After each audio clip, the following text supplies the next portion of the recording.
34,497 কোটি টাকার পদ্মা ব্যারাজ নির্মাণ প্রকল্প অনুমোদন। চট্টগ্রামে উড়াল সড়কের রেলিংয়ে যুবকের ঝুলন্ত লাশ উদ্ধার। চিন্ময় জামিন ঘিরে সহিংসতার মামলা তদন্ত করবে পিবিআই। সাবেক মন্ত্রী ইঞ্জিনিয়ার মোশাররফ হোসেন আর নেই।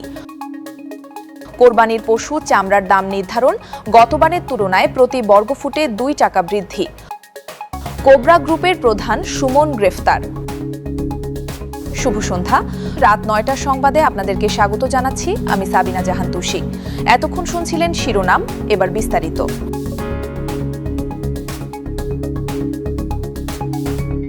দেশের দক্ষিণ পশ্চিমাঞ্চলের পানি সংকট নিরসনে বহুল আলোচিত পদ্মা ব্যারাজ নির্মাণের প্রথম পর্যায়ের প্রকল্প অনুমোদন দিয়েছে সরকার। এ প্রকল্প বাস্তবায়নে ব্যয় ধরা হয়েছে 34,497 কোটি টাকা। বুধবার জাতীয় অর্থনৈতিক পরিষদের নির্বাহী কমিটি একনেকের সভায় প্রকল্পটির অনুমোদন দেওয়া হয়। চলতি বছরের জুলাই মাসে প্রকল্পের কাজ শুরু হবে এবং শেষ হবে 2033 সালের জুন মাসে। প্রকল্পটি বাস্তবায়ন করবে পানি সম্পদ মন্ত্রণালয়। পরিকল্পনা মন্ত্রণালয়ের সংবাদ বিজ্ঞপ্তিতে জানানো হয়, রাজবাড়ীর পাংশা উপজেলার পদ্মা নদীতে 2.1 কিলোমিটার দৈর্ঘ্যের মূল ব্যারাজ নির্মাণ করা হবে। সরকারের মতে পদ্মা নদীর ওপর নির্ভরশীল দেশের প্রায় 37% কৃষি জমিতে পানির সংকট নিরসনে এই প্রকল্প গুরুত্বপূর্ণ ভূমিকা রাখবে। একই সঙ্গে দক্ষিণ পশ্চিমাঞ্চলের 5টি নদীর পানি প্রবাহ বৃদ্ধি করে সেগুলোকে পুনরুজ্জীবিত করা হবে। এর ফলে সুন্দরবন অঞ্চলে লবণাক্ততা কমবে, জীববৈচিত্র্যের ভারসাম্য রক্ষা পাবে এবং কৃষি ও মৎস্য উৎপাদন বাড়বে। আজকের একনেক সভায় মোট 36,695 কোটি 72 লাখ টাকা ব্যয়ের 9টি প্রকল্প অনুমোদন করা হয়েছে। এর মধ্যে সরকারি অর্থায়ন 36,490 কোটি 93 লাখ টাকা এবং বাস্তবায়নকারী সংস্থার নিজস্ব অর্থায়ন 204 কোটি 79 লাখ টাকা। অনুমোদিত প্রকল্পগুলোর মধ্যে রয়েছে 3টি নতুন প্রকল্প, 5টি সংশোধিত প্রকল্প এবং একটি মেয়াদ বৃদ্ধি প্রকল্প। চট্টগ্রামে উড়াল সড়কের রেলিং থেকে এক যুবকের ঝুলন্ত লাশ উদ্ধার করা হয়েছে। তার নাম কাউসার আহমেদ। গত সোমবার রাত 3টার দিকে নগরের পাহাড়তলীর সাগরিকা এলাকায় উড়াল সড়ক থেকে লাশটি উদ্ধার করে পুলিশ। নিহত কাউসার একটি রড উৎপাদনকারী প্রতিষ্ঠানের স্ক্র্যাপ মালামালবাহী গাড়ি পাহারা দিতেন। চট্টগ্রাম থেকে বিস্তারিত জানাচ্ছে আব্দুল ওয়াহেদ। চট্টগ্রামের পাহাড়তলী সাগরিকা ফ্লাইওভারের রেলিং থেকে কাউসার আহমেদ নামে এক যুবকের ঝুলন্ত মরদেহ উদ্ধার করেছে পুলিশ। নিহত কাউসার স্থানীয়ভাবে ছাত্রলীগের রাজনীতির সঙ্গে যুক্ত ছিলেন বলে তার অনুসারীরা দাবি করেছেন। পুলিশ জানায়, সোমবার 12 মে রাত প্রায় 2টার দিকে সাগরিকা ফ্লাইওভারের মাঝামাঝি অংশে তাকে ঝুলন্ত অবস্থায় দেখতে পান পথচারীরা। পরে জাতীয় জরুরি সেবা 999-এ ফোন করা হলে পাহাড়তলী থানা পুলিশ ঘটনাস্থলে পৌঁছে মরদেহ উদ্ধার করে। ঘটনার পর সামাজিক যোগাযোগ মাধ্যমে মরদেহের ছবি ছড়িয়ে পড়লে কাউসারের অনুসারীরা এটিকে পরিকল্পিত হত্যাকাণ্ড বলে অভিযোগ তোলেন। তারা দাবি করেন কাউসারের মৃত্যু রহস্যজনক এবং এর সুষ্ঠু তদন্ত হওয়া উচিত। এদেরকে জিজ্ঞেস করলাম কি হয়েছে, তখন এরা বলল যে রাতে লাশ একটা পাইছে, ফাঁসি দিয়েছে। তবে পুলিশ বলছে প্রাথমিক তদন্তে হত্যার কোনো আলামত পাওয়া যায়নি। পুলিশের ভাষ্য অনুযায়ী কাউসার আহমেদ দীর্ঘদিন ধরে বিভিন্ন ব্যক্তিগত ও পারিবারিক সমস্যায় মানসিকভাবে বিপর্যস্ত ছিলেন। সাম্প্রতিক সময়ে ভাই ও পরিবারের সদস্যদের সঙ্গে বিরোধে জড়িয়ে তিনি আরও ভেঙে পড়েছিলেন। পুলিশ সূত্রে জানা গেছে, কাউসারের বিরুদ্ধে চাঁদাবাজি, সহিংসতা ও দখলবাজি সহ মোট 5টি মামলা রয়েছে এবং সে এখানকার মাঝামাঝি একটা পিলারের কাছাকাছি জায়গা থেকে বেশ কিছু সময় নিয়ে সে ওখান থেকে নিজের গলায় দড়ি পেঁচায় এবং পরবর্তী সাইড দিয়ে রাতের বেলা গাড়ি যাচ্ছে, সবকিছু স্বাভাবিক ছিল, কিন্তু সে ওখানে একা ছিল। ফলে ভিডিও ফুটেজ দেখে পরিষ্কারভাবে বোঝা যাচ্ছে যে এটা ছিল আত্মহত্যার ঘটনা। এবং আমরা বিস্তারিত তথ্য পেয়ে দেখলাম যে তার বয়স হচ্ছে 27 বছর 9 মাস এবং তার নাম হচ্ছে কাউসার হামিদ প্রকাশ আবু কাউসার। এবং তার মায়ের সাথেও আমাদের কথা হয়েছে। মা প্রথমে চেয়েছিলেন যেন পোস্টমর্টেম না করি আমরা, কারণ তারা বুঝতে পেরেছেন যে তার ছেলে আত্মহত্যা করেছেন। ঘটনার রাতে তিনি একাই হেঁটে ফ্লাইওভারের মাঝামাঝি স্থানে যান বলে সিসিটিভি ও প্রাথমিক তথ্য উপাত্তে দেখা গেছে।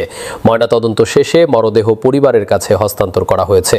পুলিশ জানিয়েছে, তার শরীরে দৃশ্যমান কোনো আঘাতের চিহ্ন পাওয়া যায়নি।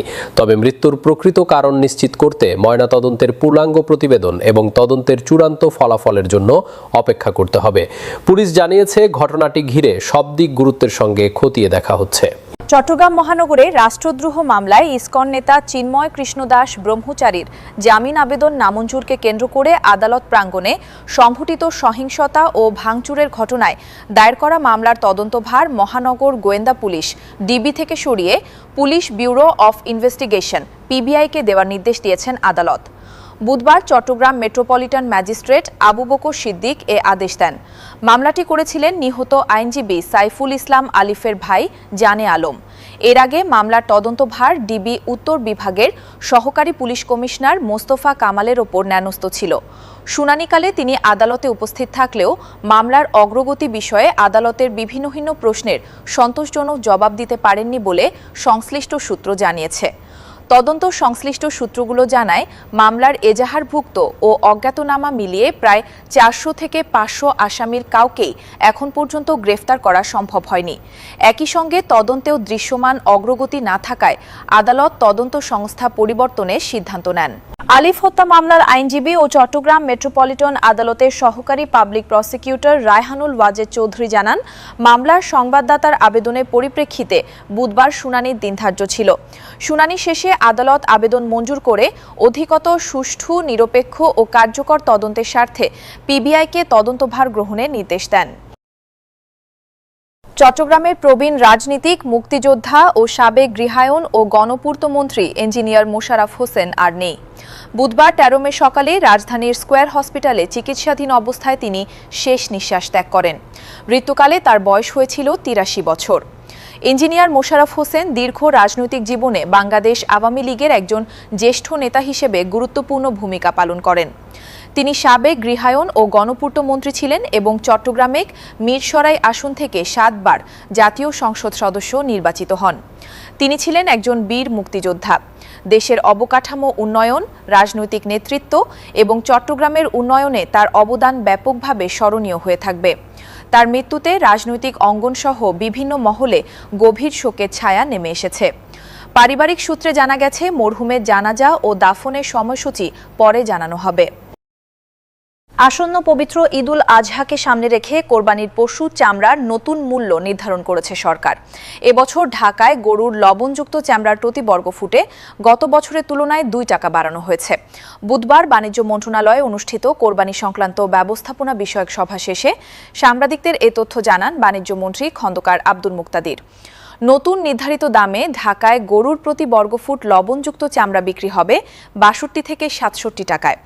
গত বছর এ দাম ছিল 60 থেকে 65 টাকা।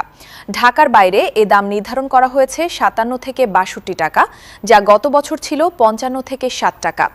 এদিকে সারা দেশে খাসির লবণযুক্ত চামড়ার প্রতি বর্গফুট দাম নির্ধারণ করা হয়েছে 25 থেকে 30 টাকা এবং বকরির চামড়ার দাম নির্ধারণ করা হয়েছে 22 থেকে 25 টাকা।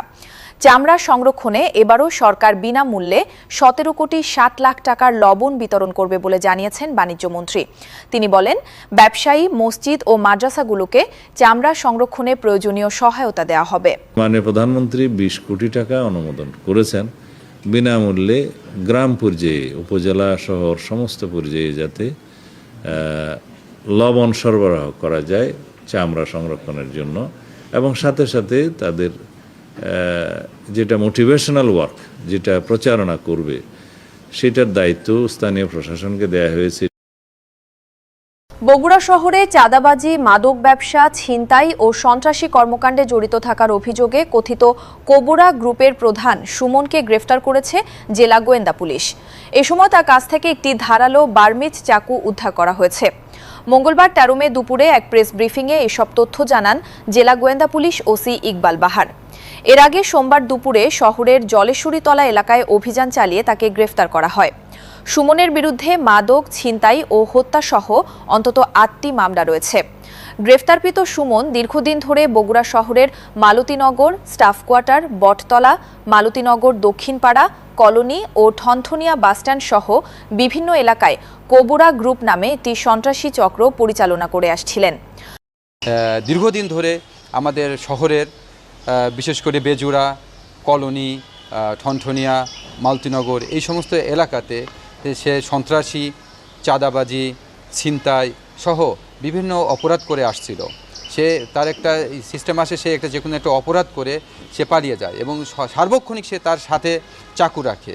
সে সহ তার সহযোগী আরও কিছু অপরাধী ছেলেদেরকে নিয়ে সে একটা সংগঠন গড়ে তুলছে এবং তার নাম দিয়েছে যে কথিত কোবরা বাহিনী। এই কোবরা বাহিনী নাম দিয়ে সে তার সহযোগী অন্যান্য অপরাধীদেরকে নিয়েছে শহরের ভিতরে একটা ত্রাস সৃষ্টি করে বেড়াতো এবং নিরীহ বগুড়াবাসীদেরকে বিভিন্ন সময় তাদের কাছ থেকে চাঁদা দাবি করা, তাদেরকে বিভিন্ন বিষয়ে ছিনিয়ে নেওয়া, হ্যাঁ, কাউকে জিম্মি করে তাদের কাছ থেকে মুক্তিপণ দাবি করে আসছিল। এই বিষয়ে তার পূর্বে তার বিরুদ্ধে একাধিক মামলা হয়েছে, হত্যা মামলা সহ একাধিক মামলা হয়েছে। দীর্ঘদিন এগুলো করে সে পালিয়েছিল, তাকে আমরা গ্রেপ্তার জন্য একাধিকবার চেষ্টা করেছি, এটাও আপনারা অবগত আছেন। পরবর্তীতে গোপন সংবাদের ভিত্তিতে গতকালকে আমাদের ডিবির একটি চৌকস দল আমরা সংবাদ পাই, আমার অফিসাররা সংবাদ পায় যে সে একটি নির্দিষ্ট জায়গায় মালতীনগরের ওদিকে একটি জায়গাতে সে অবস্থান করছে। পরবর্তীতে যখন তাকে ধৃত করতে যায়, সে আমাদের অফিসারদেরকে ট্রেস করতে পেরে তখন তার মোটরসাইকেলটি ফেলে সে দৌড়ে পালিয়ে যায়। আমাদের অফিসাররা তার পিছনে প্রায় 1.5 কিলোমিটার দৌড়িয়ে গিয়ে তাকে একটা জায়গা থেকে তাকে আটক করে, কিন্তু আটক করাকালীন সময়ও সে তার হাতে সে একটি ধারালো একটি বার্মির চাকু নিয়ে তাদের সাথে প্রতিরোধ গড়ে তোলে এবং তাদেরকে মারতে উদ্যত হয়। একটা পর্যায়ে আমাদের অফিসাররা খুব ট্যাক্টফুলি তাকে নিবৃত করে এবং তাকে ধারালো চাকু সহ তাকে গ্রেপ্তার করতে সক্ষম হয়। এই ছিল চট্টলচিত্র রাত 9টার সংবাদ। সংবাদের সঙ্গে থাকার জন্য আপনাদের ধন্যবাদ। আমি সাবিনা জাহান তুষি। সবাই ভালো থাকুন, নিরাপদে থাকুন। জাযাকাল্লাহ খাইরান।